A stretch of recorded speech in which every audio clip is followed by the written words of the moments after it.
Mutambara have the main go at the topic for today. So without wasting time, let me hand you over to Professor Arthur G. Mutambara. Over to you, Professor. Thank you very much. Can you all see my shared screen? You can see my screen, right, Joy? Yes, we can see it. Okay, thank you very much. Thank you very much for that detailed introduction. I'll go through a number of slides. If I move too quickly on a slide, don't worry. We can cover the material during discussion. And also, I'll be circulating an article tomorrow which covers what I'm talking about to you. We are talking about Constitution of Zimbabwe, Amendment number 2. What are the implications for democracy and constitutionalism? That's what we're discussing today. My screen just frozen. Let's see.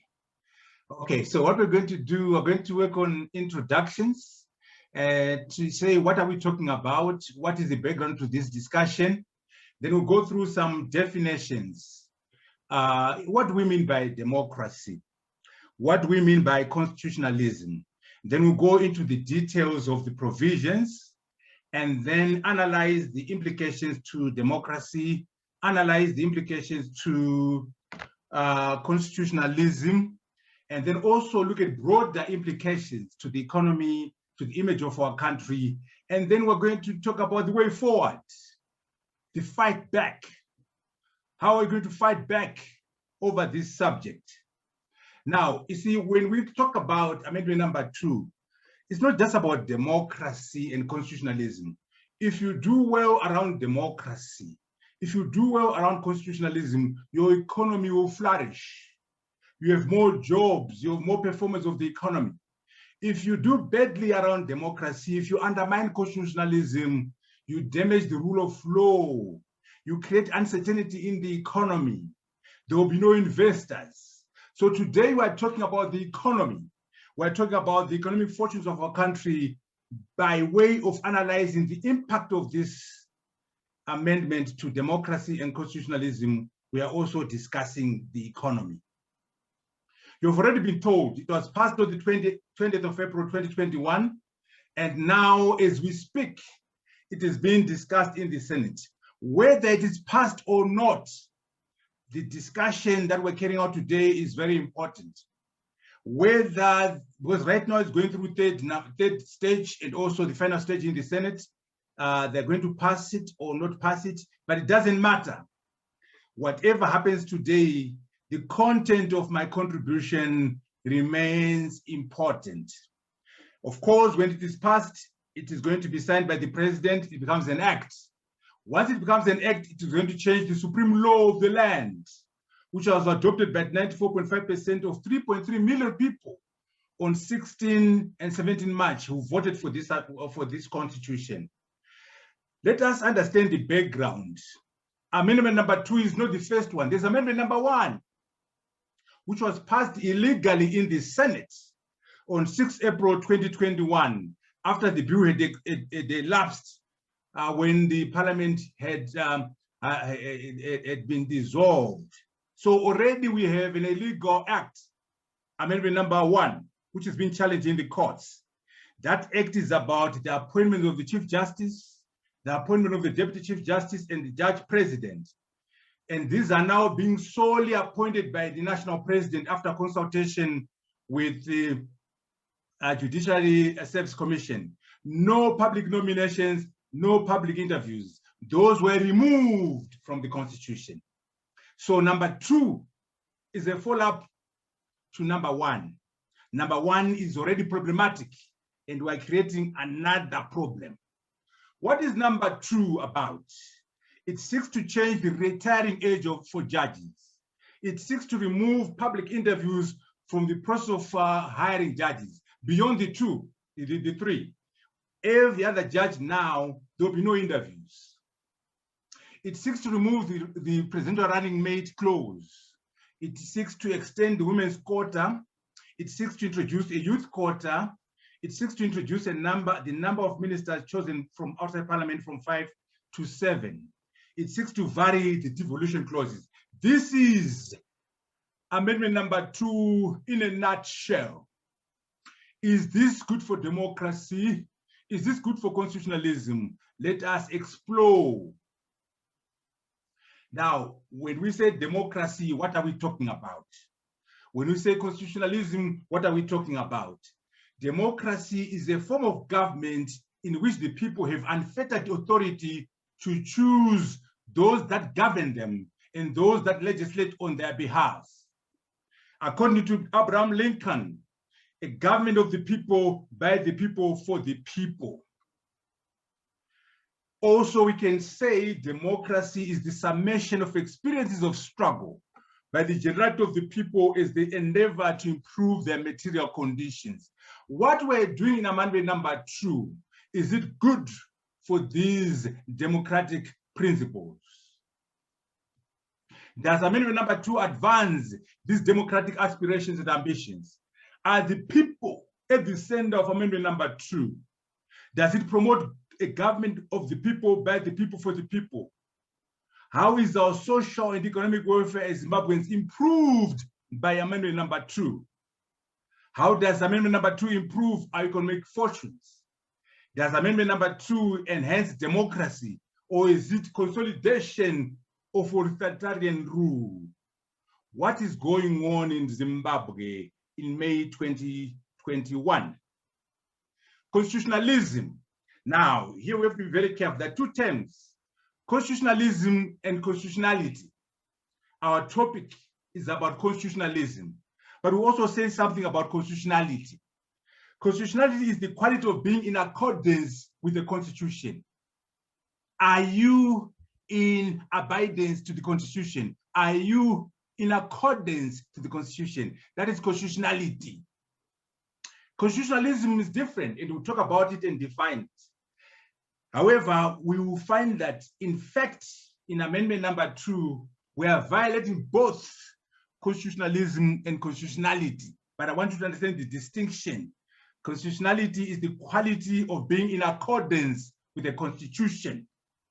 What is constitutionalism? There are 3 distinct but related aspects of constitutionalism. Number 1, constitutionalism is the tradition, the culture, the behavior of respecting the Constitution.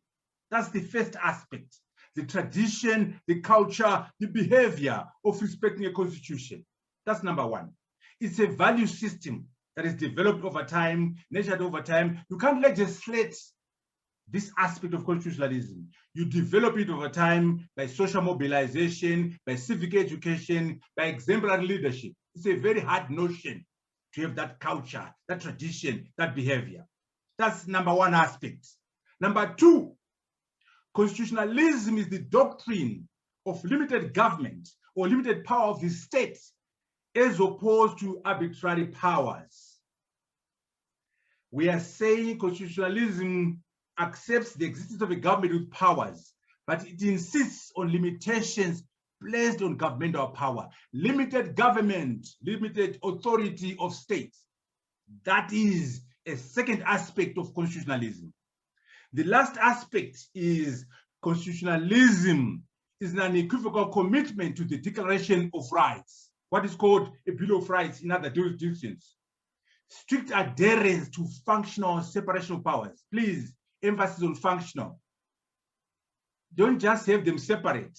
Executive, legislature, judiciary, are they functionally separate? Now, when you look at amendment number 2, the question is, are we having strict adherence to the separation of powers? Is amendment number 2 respectful of and in compliance with the Constitution?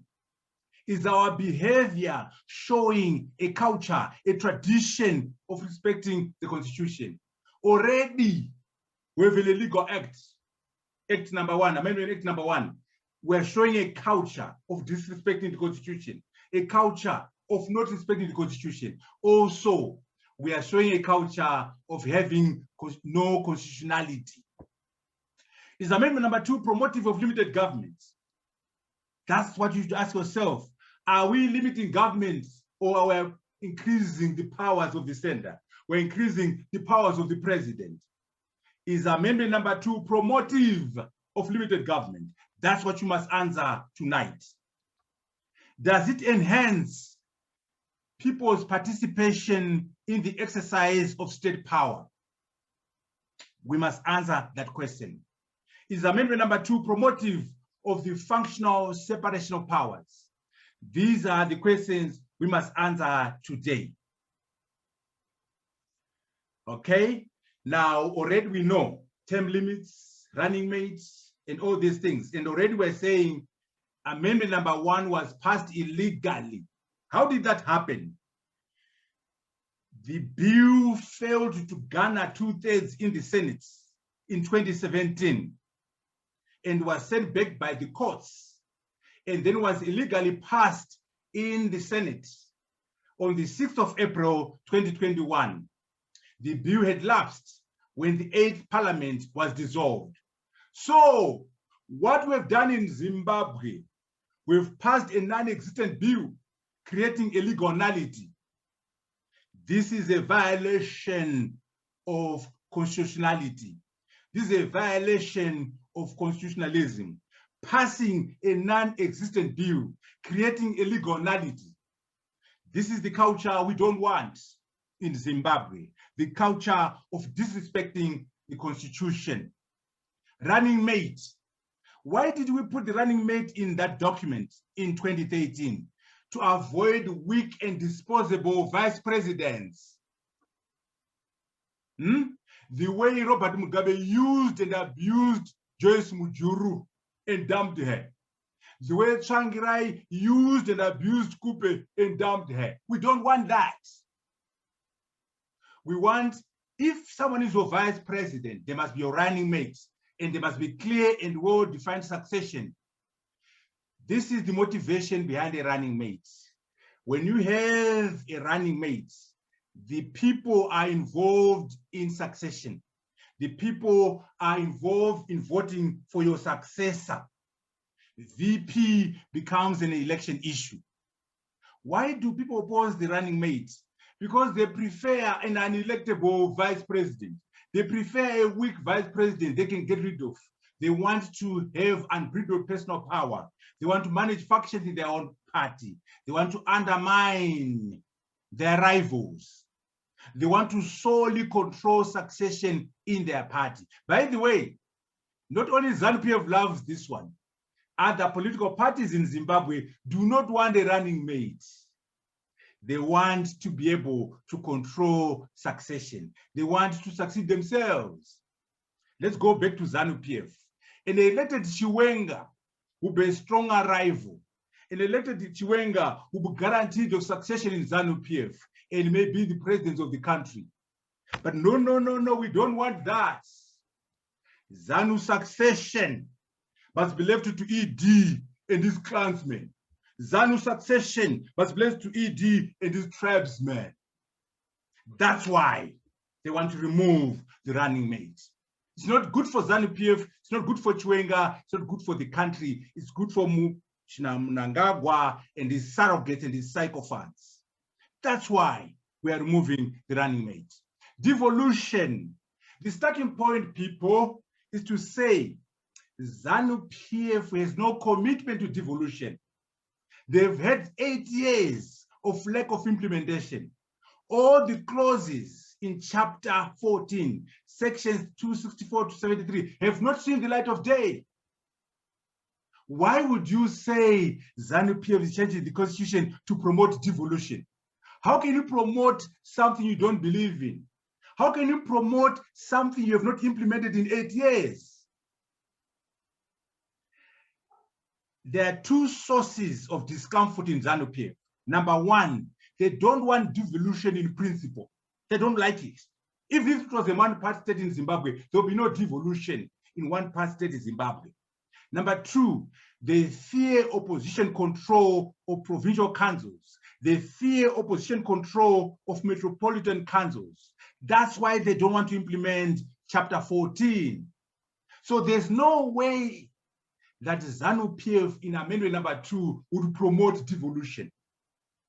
If ZANU-PF hates devolution, why would they have amendments to enhance it? That is illogical. It is pure nonsense. Amendment number 19, amendment number 2 changes. They undermine devolution. They create weaker councils and a stronger central government. The objective is to remove MPs, to undermine opposition-controlled MCs, and undermine the stature of and impact of PCs. When they remove MPs from provincial councils, when they remove MPs from metropolitan councils, they're undermining the stature and impact of those councils.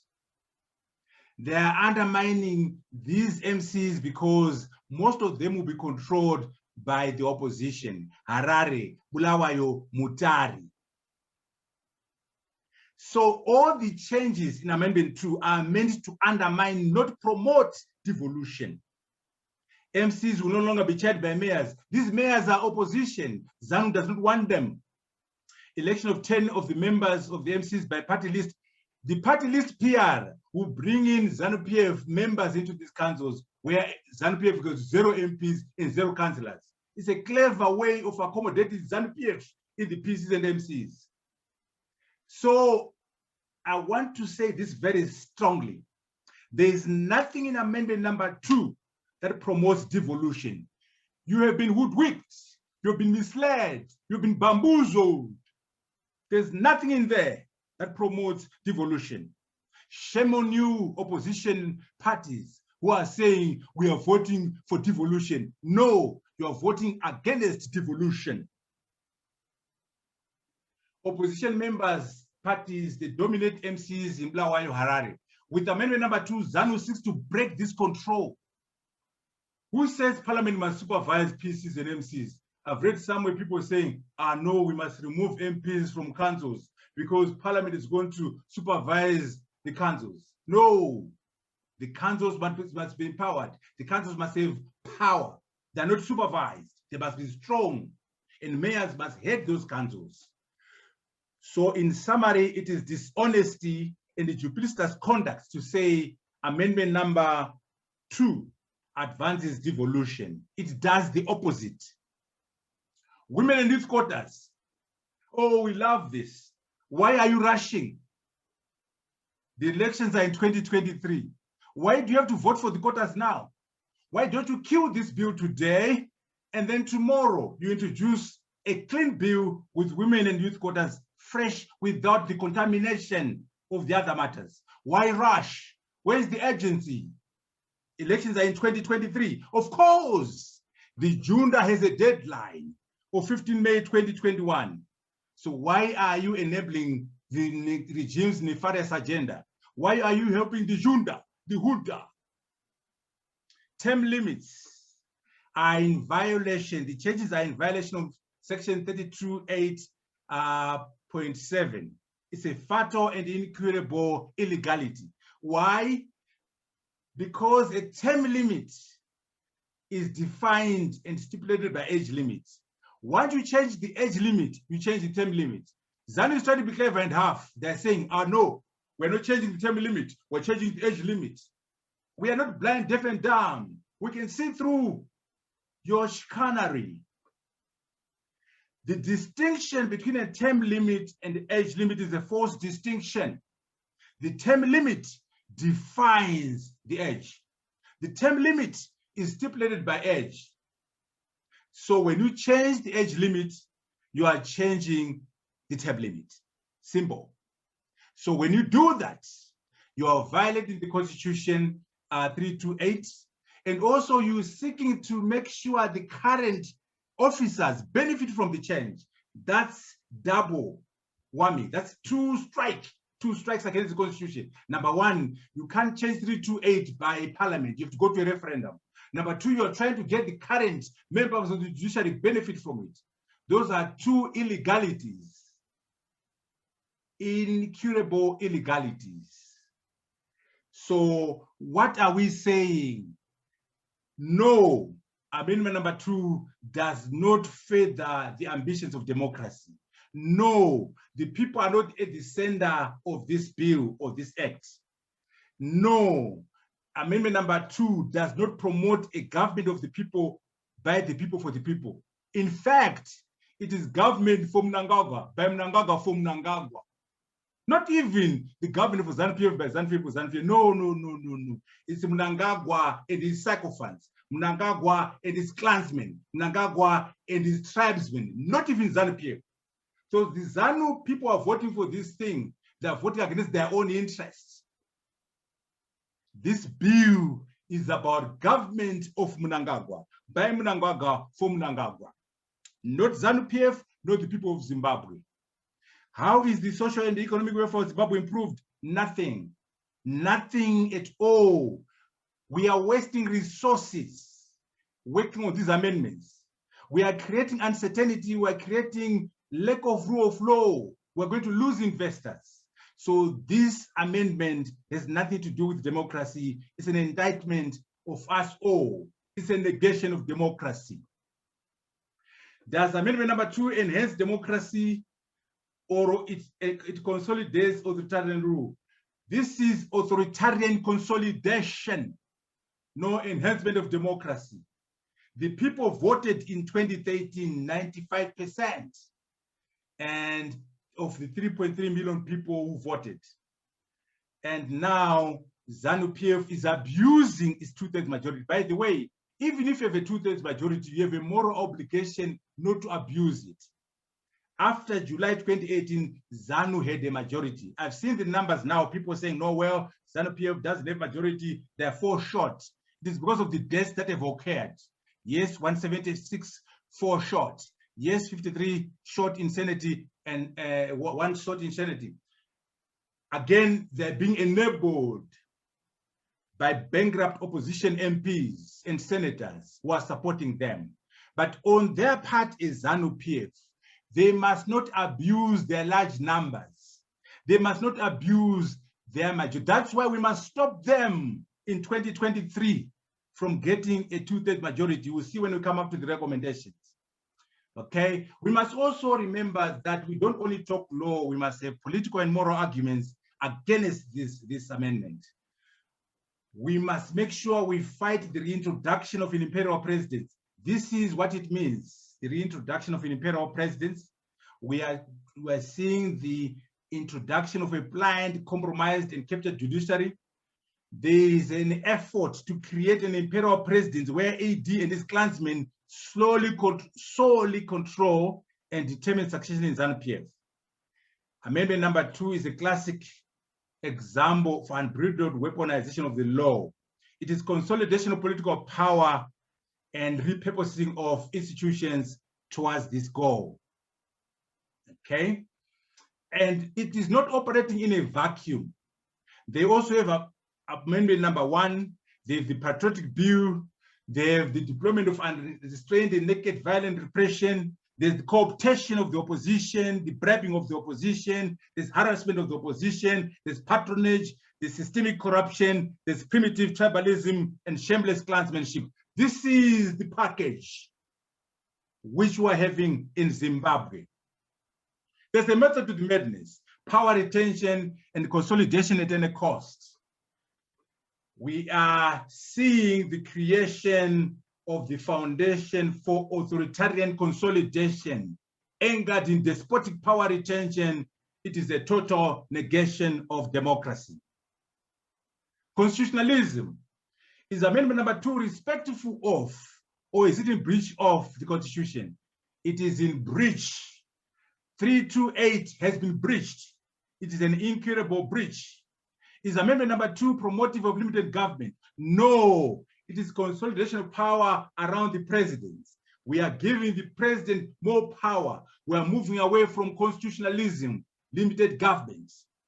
Does it enhance the people's participation in the exercise of the powers of the state? No, we're removing power from the provinces, power from the people, and putting it at the center. We are undermining devolution. Is amendment number 2 promotive of functional separation of powers? No, we are creating a blind and compromised judiciary. We are creating illegal judges. Even if they pass it, and Mnangagwa signs it, those judges who benefit from those changes will be illegal judges. We are creating a constitutional crisis. We're disrespecting the constitution. We're not following our own constitution. We're having rule by law. What we want is rule of law. What we're doing in Zimbabwe is rule by law. It is an affront to constitutionalism. Okay, the breach has been explained. We can talk about that in detail, but we've seen the breach already. Can the judges, who are the beneficiaries of the illegality, can they cure the illegality when we go to court against it? Can techies vote for Christmas? Most unlikely. That is why we are calling it fatal and incurable, because the very people who are supposed to save us are the beneficiaries of the illegality. And as we have indicated, there's nothing there in terms of devolution. Okay, you can't strengthen something that you have not implemented. And as I said at the beginning, people, we must understand this. Amendment number 2 is a violation of constitutionality. Amendment number 2 is a violation of constitutionalism. We are going for the rule of law, and yet what we're having here is rule by law. So even if they pass it, they are violating both constitutionalism and constitutionality. We want rule of law, not rule by law. Now, as we conclude, let us look at this. We are also damaging the image of the country. We are creating uncertainty. We're showing the lack of rule of law. We're damaging investor confidence. We're doing irreparable damaging to our standing as a nation in the continent, in the region, and globally. We are tarnishing our national brand. We are irrevocably drifting towards a despicable pariah state, devoid of any semblance of the rule of law, thus undermining our efforts at global re-engagement. We can kiss goodbye to our aspirations to rejoin the Commonwealth. There is no place for unprincipled and unimaginative despots in the Commonwealth. No unprincipled and unimaginative despots are allowed in the Commonwealth. We have already damaged our standing with this act, with this amendment. Okay? ZANU-PF has embarked on a self-inflicted global regime shaming agenda. They're shaming themselves. Let me start by saying this very clearly. I'm opposed to sanctions against Zimbabwe. I want the sanctions against Zimbabwe to be removed. I hope the regime and this unintelligent, pitiful, and clumsy apologist hear me loud and clear. Don't get it twisted. I'm opposed to sanctions. I want them removed. However, sadly, amendment number 2 constitutes self-imposed sanctions against Zimbabwe. By carrying out this act, by carrying out this amendment, we are imposing sanctions on Zimbabwe. What are the sanctions? Violation of our constitution, creating illegal judges, driving the country into a constitutional crisis, manufacturing a compromised and blind judiciary, re-establishing a corrupt imperial presidency, anchored in tribal and clansman politics. These are sanctions that Mnangagwa has imposed on Zimbabwe. Shame on you. These are sanctions against our country. But more importantly, these transgressions provide those who've imposed sanctions on Zimbabwe with reasons why they should maintain their measures against us. So what we have done with amendment number 2 is to give justification for sanctions against Zimbabwe. We've played hostage to fortune. We've enabled our detractors to have justification against us. We've given our opponents a big stick to beat our behind. We are so shameful. We are begging for more sanctions. We are asking for others to punish us by violating our own constitution, creating illegal judges, creating a constitutional crisis, creating a bankrupt imperial presidency. We are inviting sanctions against Zimbabwe. Shame on us. How can we be so destructive as a nation? Is it sheer ignorance of a leadership bereft of statecraft competence? Or is ZANU-PF just being spiteful? Which is which? In a cynical way, amendment number 2 justifies the maintenance of sanctions against Zimbabwe. Is that what you want, ZANU-PF? I don't want it. But what you are doing is to create the rationale, to create the justification for more punishment against our country. Shame on you. How do you go around the world asking for sanctions to be removed when you are creating more of the behavior that you are being punished for? How dumb can you get? Way forward, we are finishing Joy, we're now concluding Joy. We are saying we can't take this lying down. There must be broad classes of struggle, strategic counteractions, legal efforts, political maneuvers, and invigorated civil society. A principled and united opposition must drive the fight back. We must fight this. We must support and buttress the legal challenges in the courts against Amendment number 1, or launch fresh ones. We must launch a legal challenge against Amendment number 2 before the signature or after the signature. If they pass it tomorrow, if they pass it today, we must go to court and challenge this thing on the illegalities. And we can do it before the signature of the president or after, it doesn't matter. We must go to court. We must do political mobilization in campaign against Amendment number 2. We must devise strategies to stop future constitutional changes. By the way, this is just a beginning. These guys will not stop. Next, they're changing the presidential term limits. Next, they're changing the age limits. Next, they're going to violate and change our rights. We must stop them in their tracks. This is just a beginning. The regime will move on to change presidential term limits. They will change the age limits for the president. They will change and violate our rights. We have to fight. We must make Amendment number 1 into election campaign issues in 2023. Make ZANU-PF pay politically for the amendments. We must campaign in 2023 against ZANU-PF using Amendment number 1 and 2 as big sticks to beat them up politically. All opposition presidential candidates, without exception, must declare their running mates in 2023. Understand me here, opposition leaders. You must declare your running mates in 2023. Even if there's no law compelling you to do so, you must do so for your credibility. You must do so to justify your opposition to Amendment number 2. And we know, if you know that it is good for the country to have a running mate, you must walk the talk. Just because there's no law require you to be nice does not make you violate people and be a bad person. You don't need a law to do the right thing. You must declare your running mates. You must walk the talk in 2023. We want a clear, united opposition strategy to stop a ZANU-PF 2/3 majority. People, we must make sure never again do we give ZANU-PF a 2/3 majority. Any party, for that matter, no party should have a 2/3 majority. Even if they're short of 4, they must be short of 20, short of 30.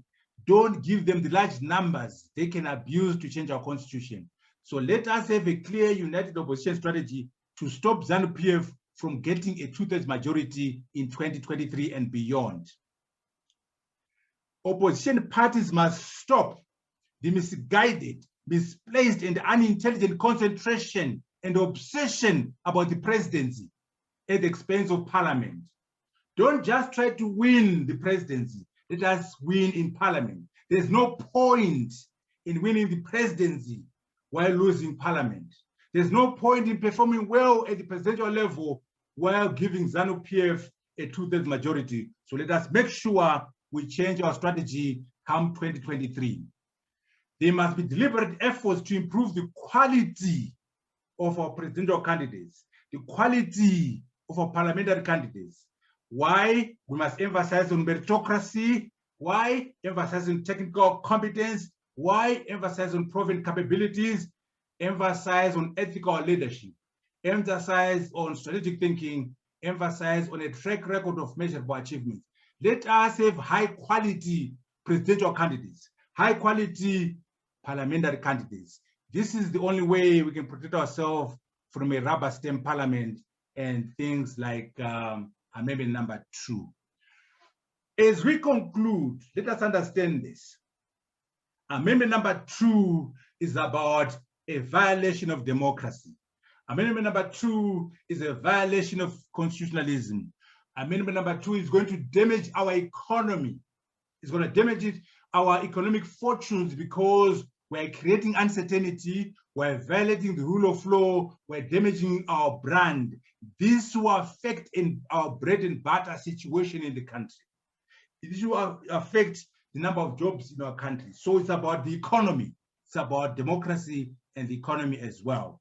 So with those words, Joy, I wanted to just flesh out the issues so that we can have a discussion on the implications on democracy, constitutionalism, and the economy. But remember, be masters of your own destiny. We can't allow this to happen in our country. We must step up to the plate and fight to stop the shenanigans of ZANU-PF and Emmerson Mnangagwa. I thank you so very much. Thank you so much, Professor Arthur Mutambara. That was a powerful presentation, and I am sure that too are free to do so. So, Professor Mutambara, quickly, you would not be able to respond to every item, but those that you would want to respond to 4 minutes. Over to you.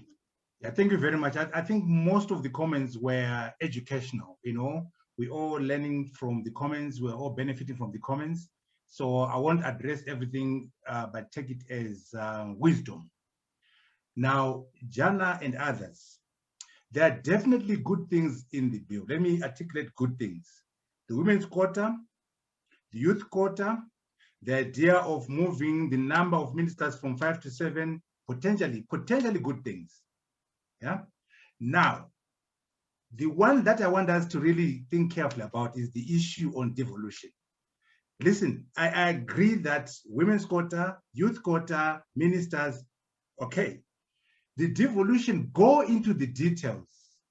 The only thing that we can debate is the issue of MPs. Is it a good idea to have MPs or not? The rest of the provisions are very sinister. They're very deceitful. They're not good for devolution at all. And I invite members to go and look at the provisions from chapter 14, which we put in 2013, which were never implemented. And right now, nobody in this forum today has explained to me why ZANU-PF has not implemented those in 8 years. And if you have not implemented them, why would your motive be positive now on devolution when you've not done what you're supposed to do in 8 years? And so I think let's have a healthy debate on the devolution changes. The MPs, one could argue either way, but one could also say by having MPs being part of the provincial government, you strengthen that center so that it is got the capacity of MPs and so on. But one could argue you blot it up. But I think there are pros and cons. But the other provisions where you're changing the chairmanship, where you're changing the number, putting more votes and so on. So Jana and others, I'm not convinced that the changes around devolution are positive. I'm very clear the change on women, the change on youth, the change on the ministers potentially can be positive. However, I'm saying, why give me a poisoned chalice? Why are you camouflaging evil deeds with good deeds? Separate them out. If you want to give me the youth, the women and the minister, do it separately. Don't put your evil agenda among good things. And let's reject this and then come back with only good things.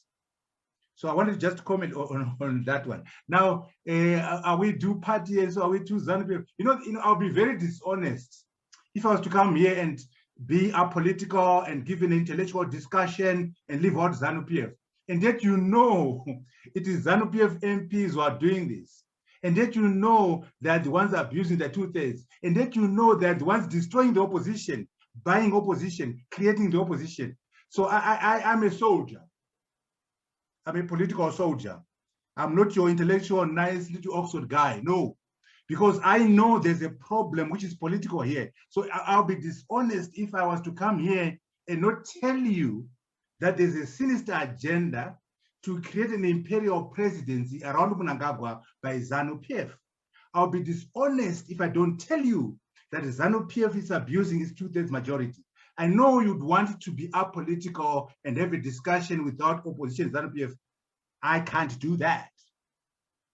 I have to give you the sense of what is going on. And by the way, the coup, very important, Dr. Zamchia, you know, we're in the context of a coup d'etat. But guess what? What we're doing now will lead to another coup d'etat. You know why? Why did the first one happen? Mugabe had these useless vice presidents. He was firing and hiring at will. And one of them left the country and engineered the coup d'etat. So what Mnangagwa is doing could lead for a coup d'etat by somebody else. Because right now he's controlling succession. He's controlling everything. And maybe some people will say the only answer is a coup d'etat. So yes, we are within the context of a coup d'etat, but if we are not careful, these shenanigans will lead to another coup d'etat. The NCA, very good point. You know what? We need the NCA today. We need civic society today. You know why? Because in some of these issues, you find that ZANU-PF and the opposition are together. For example, running mates. If you are to be very sincere and ask your friends from the MDC alliance what their views are on the running mates, you'll find that some of them don't mind it being removed. They would rather have useless VPs. They would rather control succession, just like Tsvangirai. I was with Tsvangirai and Mugabe. Tsvangirai and Mugabe were very happy to set aside the running mates. Tsvangirai wanted no succession in the MDC. Mugabe wanted no succession in ZANU-PF.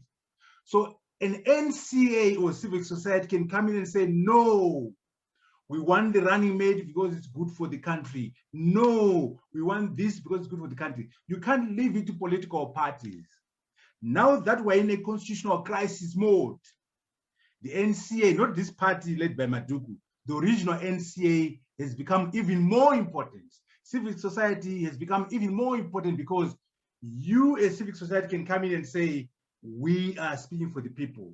We have no political ambitions. We are neither opposition. We are neither ZANU-PF. And so the case is very strong now for civil society and also for a group like the NCA, the original one, not this current political party called NCA. Young people, young peoples are leaders of today. Reject the notion that says young people are leaders of tomorrow. So young people must be engaged, young people must be involved, but don't wait to be invited. Don't say, how do we bring young people to the table? Young people, create your own table. Young people, invent the table. Young people, create history. Don't wait to be invited. Take charge. Be masters of your own destiny as young people. Litigation, creative litigation, I've already proposed that. Let us have creative litigation around amendment number 1, creative litigation around amendment number 2. Or I've already suggested several things to do: political, legal, civic society, and also mobilizing to make sure there are no further changes. Tomorrow, they will change the constitution to increase the age limit for the president. Tomorrow, they'll change the constitution to remove term limits for the president. If they could do it with this amendment 1 and 2, what will stop them for the future? You and I have to mobilize. You and I have to stand up to power and be able to say no to any further mutilation and destruction of our constitution. Lives versus constitutionalism. You know, people think that we're being academic, like constitutionalism, constitutionality, democracy. Constitutionalism is about bread and butter issues. It's about lives, about jobs, about the economy. If you mess up democracy, if you mess up constitutionalism, your economy won't perform. There will be no jobs, there will be no economy, there will be no lives. So the fundamentals of democracy, the fundamentals of constitutionalism are important for lives, are important for jobs, are important for food. So we are not being academic. We are dealing with lives. We're dealing with food. We're dealing with jobs. So let us make sure that we understand that. And running mate, Dr. Mararike, you're missing the points. When you have a running mate and going to an election, number one, the running mate is now an election issue. If you put a dummy unelectable VP, you lose the elections. So before you go to an election, you have to think very carefully, who do I make my vice president or vice presidents? Because the people will be saying, we are judging you on yourself and your two women or two guys or one person, whatever. In other words, when the vice president is part of an election, it's different from when they're picked up after an election. Obama and Biden, Biden and Kamala. You know you're voting for Obama and Biden. You're not just voting for Obama. You know who's going to succeed. If Obama dies, Biden takes over. So when you vote, you're voting for succession. You're voting with clarity on succession. So where you have a running mate is different from where a VP is picked after the elections. But more importantly, you bring certainty to succession. Mutharika died in Malawi. Joyce Banda took over. They tried to stop it, they couldn't, which was a running mate. Magufuli died and the lady took over. Her son took over, no problems. In Zimbabwe, Mamujuru was VP for 14 years. She was discarded by Robert Mugabe. Like she didn't matter at all. She was used and abused. Kupe was a VP for Tsvangirai. When Tsvangirai thought he was going to disappear, he appointed 2 other people ahead of Kupe. She was abused and used.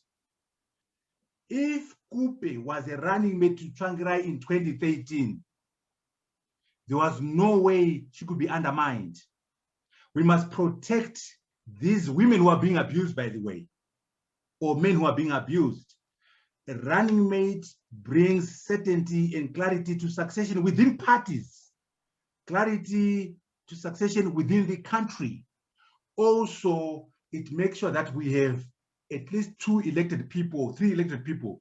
Now, the problem with these guys who don't want a running mate, they want power in one individual. Not only them and their sycophants, them and their clansmen, them and their tribesmen, them and their bootlickers. We don't want bootlickers in the political parties. We don't want bootlickers in government. We want to make sure that you have a bona fide VP or VPs that can be elected, that can take over from you. So there is a clear difference between a VP who is appointed after elections and a VP who goes through an election as a running mate. I thank you. But it's up to Zimbabweans to determine what they would want to do. So in a minute or 2, Professor Mutambara, your parting shot, please.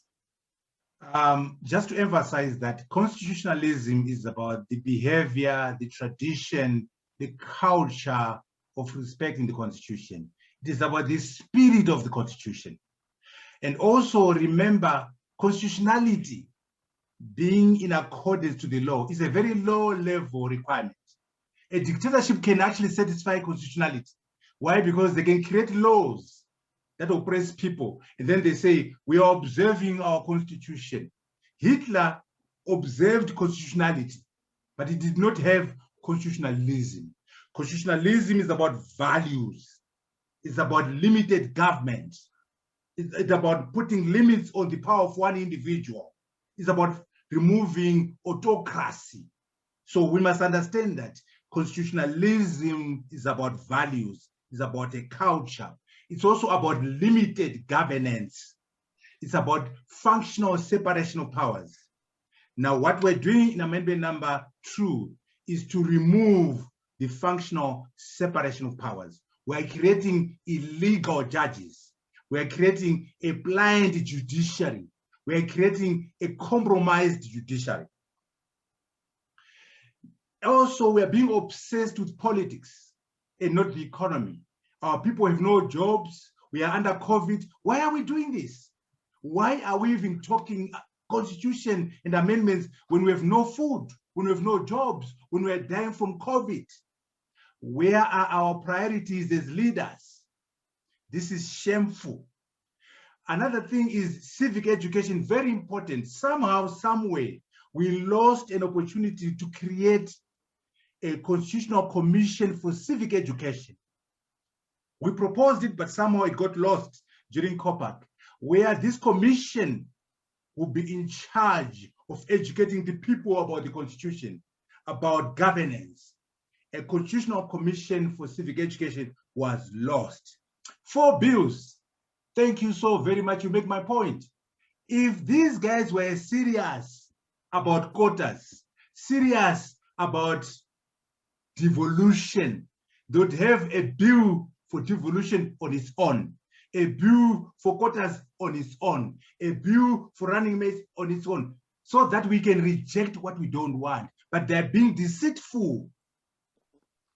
They're being criminal in their approach. And I'm sorry, I have to call them out. They are deceitful. That's why they're putting poison within good food. And they say, it's good for you. It's not good for me. Take out the poison or I reject the entire food. Going forward, no one is going to come and save us. We are going to be the change we seek to see in Zimbabwe. Do not leave it to political parties.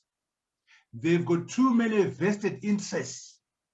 We must approach the Zimbabwean people in general, civic society in general, the churches, the workers, the students, the young people, beyond the political parties. Yes, the parties have a role to play, but you and I, ordinary people, must become the change they seek to see in Zimbabwe.